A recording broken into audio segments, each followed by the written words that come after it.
इसने आज अपने लाइफ का बेस्ट कर दिया ना, ये जीत सकता है, ये जीत सकता है, मेडल जीत सकता है। अरशद नदीम फेंका उसे, ओ गोल्ड मेडल, मेडल पोजीशन हो गया। Arshad Nadeem gold medal position में है। नीरज चोपड़ा ने अपनी लाइफ में कभी 90 मीटर से ऊपर मारा नहीं है। Arshad Nadeem has done the unthinkable. 92.97 for Arshad Nadeem. This is history. History has been made. वो कितना आया है? क्रॉस कर दिया है नदीम। 92 या 3 की थ्रो मार दी है। इसको डाल दीजिए। ओलंपिक रिकॉर्ड मुझे लग रहा है बना चुके हैं अरशद नदीम। वो देखकर झन्ना गया दिमाग। सच में अरशद नदीम की थ्रो ने दिमाग झन्ना दिया। अरशद नदीम को जेवलिन नहीं खरीदनी थी, 70-75 हजार रुपए की आती है, और उसके लिए वो दर-दर की ठोकरें खा रहे थे। वो ओलंपिक में वर्ल्ड रिकॉर्ड बना 100 साल की ओलंपिक हिस्ट्री में जेवलिन थ्रो में सबसे दूर जेवलिन थ्रो करता है। इसने आज अपने लाइफ का बेस्ट कर दिया ना, ये जीत सकता है, ये जीत सकता है, मेडल जीत सकता है। इसलिए लेकिन नर्वस बहुत है। तब अरशद नदीम, नीरज के कंपेटिटर अरशद नदीम फेंका, खुश लग रहे हैं, थोड़ा बहुत खुश लग रहे हैं थ्रो से। ओ गोल्ड मेडल, मेडल पोजीशन हो गया। Arshad Nadeem gold medal position में है। 90 से ऊपर अपनी लाइफ की बेस्ट थ्रो मार दी है। गोल्ड मेडल पोजीशन देखने वाली बात है। कहां गई है? ऊपर है ये 90 मीटर से ऊपर गई है। नीरज चोपड़ा ने अपनी लाइफ में कभी 90 मीटर से ऊपर मारा नहीं है। Arshad Nadeem has done the unthinkable, unbelievable. इसके बाद शायद इनको थ्रो लेने की जरूरत भी मानना पड़े। ये तो मैं आपको बता रहा हूं कि पाकिस्तान का मेडल कंफर्म हो चुका है। पाकिस्तान का मेडल कंफर्म हो चुका है और मोस्ट प्रोबेबली अगर 90 प्लस है तो 92.97 for Arshad Nadeem. This is history. History has been made Olympics के अंदर आकर फॉर पाकिस्तान। अरशद नदीम 92.97, इससे ज्यादा मुझे नहीं लगता कोई मार पाएगा। नीरज चोपड़ा का लाइफ का बेस्ट 89.94 है। By the way Olympic record तोड़ दिया है, ओलंपिक रिकॉर्ड तोड़ दिया है। ओलंपिक रिकॉर्ड इससे पहले 90 मीटर था, 90 मीटर कुछ। यहां पर अरशद नदीम ने दूसरी ही थ्रो के साथ भाई साहब 9 तालियां यार, अनबिलीवेबल भाई, अनबिलीवेबल। हमको बिलीव नहीं हुआ पहले कि ये क्या वाकई 90 मीटर क्रॉस कर चुका है इतने फासले से। भाई 89 पे गोल्ड था।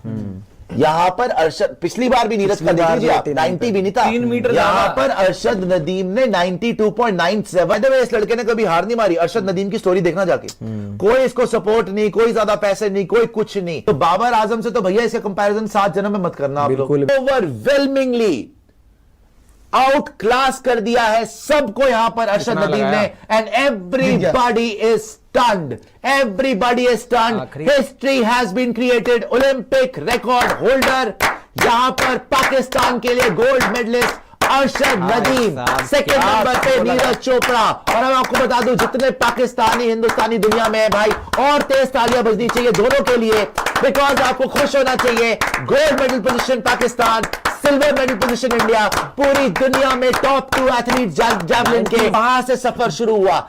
4 साल में इतनी अच्छी तैयारी करी और अपनी जिंदगी का सबसे सुनहरा पल, सबसे बड़ा लम्हा आया इनका ओलंपिक्स पेरिस 2024 में, जब अरशद नदीम ने भारत के नीरज चोपड़ा को पीछे छोड़कर गोल्ड मेडल पोजीशन हासिल करी। और बाय द वे मैं फिर वही बोलना चाहूंगा, ना ही सिर्फ गोल्ड मेडल के लिए 92.97, लेकिन इनकी सेकंड बेस्ट थ्रो जो 91.7 है, उतना भी कोई नहीं फेंक पाया, इंक्लूडिंग नीरज चोपड़ा। नीरज चोपड़ा गया 89.45। थ्रो कितना आया है?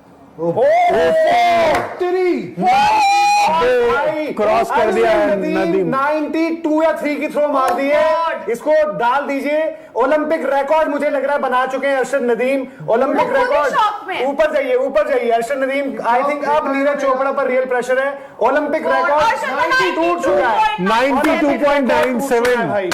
मैं ये कह रहा था कि भाई ये ऐसा एथलीट है, लास्ट थ्रो भी अगर होगी तो ये कुछ भी कर सकता है। मैंने जितना देखा है इनका जज्बा ही अलग है भाई, ये अलग जज्बा ही अलग है। ओलंपिक रिकॉर्ड हो चुका है ये। 92 भी क्या 93 हो गया, वो 92.97। 92.97 जो 90 मीटर का ओलंपिक रिकॉर्ड था वो उन्होंने पीछे छोड़ दिया है। अब ये आ गया है, ओलंपिक रिकॉर्ड था 90.57। अरशद नदीम, पाकिस्तान के अरशद नदीम जिन्होंने शुरुआती गोल्ड हो सकता है इनके लिए भाई पाकिस्तान के लिए। बार बार आपको कह रहे थे कि पाकिस्तान का रियल किंग अगर स्पोर्ट्स वर्ल्ड की बात कर रहे हो ये हैं। ओलंपिक रिकॉर्ड की थ्रो लगा चुके हैं। उनकी थ्रो देखकर झन्ना गया दिमाग। सच में अरशद नदीम की थ्रो ने दिमाग झन्ना दिया है। 92.97 लड़ लो, गोल्ड ले गया बंदा। आप डिफरेंस देखो ना, डिफरेंस देखो। एंडरसन पीटर्स की दूसरी सबसे लंबी थ्रो है जो उन्होंने फेंका है 87.87, उससे भी लगभग गोल्ड का है ही नहीं। 5 मीटर दूर फेंका है, 5 मीटर। वो लड़का जो एक जमाने में जेवलिन खरीदने के पैसे नहीं जुटा पा रहा था, ज्यादा पुरानी बात नहीं, साल भर की बात है। अरशद नदीम को जेवलिन नहीं खरीदनी थी, 70-75 हजार रुपए की आती है, और उसके लिए वो दर दर की ठोकरें खा रहे थे।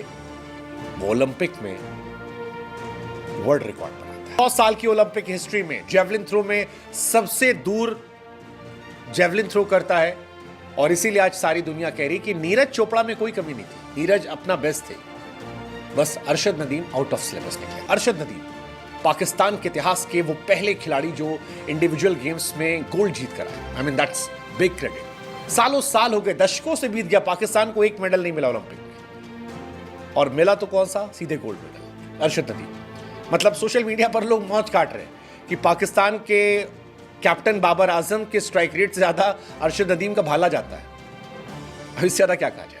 अरशद नदीम आज कुछ अलग दुनिया में थे। 89.45 नीरज चोपड़ा ने अपना बेस्ट फेंका, लेकिन अरशद नदीम का सेकंड बेस्ट जो था वो भी नीरज चोपड़ा से 2 मीटर ज्यादा था। अरशद नदीम की बात क्यों करना जरूरी है? पाकिस्तान के डेफिनेटली इतनी बड़ी अचीवमेंट के बाद वो नंबर 1 स्पोर्ट्स पर्सन तो बन गए, लेकिन ये वो अरशद नदीम हैं जिनके पास जेवलिन खरीदने तक के पैसे नहीं थे। तकरीबन 2015 से वो सेम जेवलिन से ही प्रैक्टिस कर रहे हैं। उसकी हालत अब उतनी ठीक नहीं है, लेकिन इतने बड़ी मेडल होप होने के बावजूद पाकिस्तान की अगर आप देखते तो इस ओलंपिक्स में इकलौती मेडल होप, वर्ल्ड चैंपियनशिप में मेडल जितवा चुके हैं, कॉमनवेल्थ में गोल्ड मेडल जीत चुके हैं, 90 मीटर का जो बैरियर जो बहुत बड़ा माना जाता है जेवलिन में, उसको पार कर चुके हैं। लेकिन वो स्ट्रगल कर रहे थे स्पॉन्सरशिप्स के लिहाज से भी, और साथ ही साथ ये आप सोच लीजिए उनकी स्थिति ऐसी थी कि वो एक जेवलिन भी अफोर्ड नहीं कर पा रहे थे। आपने देखा होगा कि उनको बहुत ही साधारण ट्रेनिंग फैसिलिटीज थी, उतनी बेहतर सुविधाएं नहीं थी। हालांकि इस ओलंपिक से पहले भी जो उनके स्पॉन्सर्स थे, उनके साथ जब उन्होंने करार किया और फाइनली जब उन्हें स्पॉन्सर्स मिल पाए,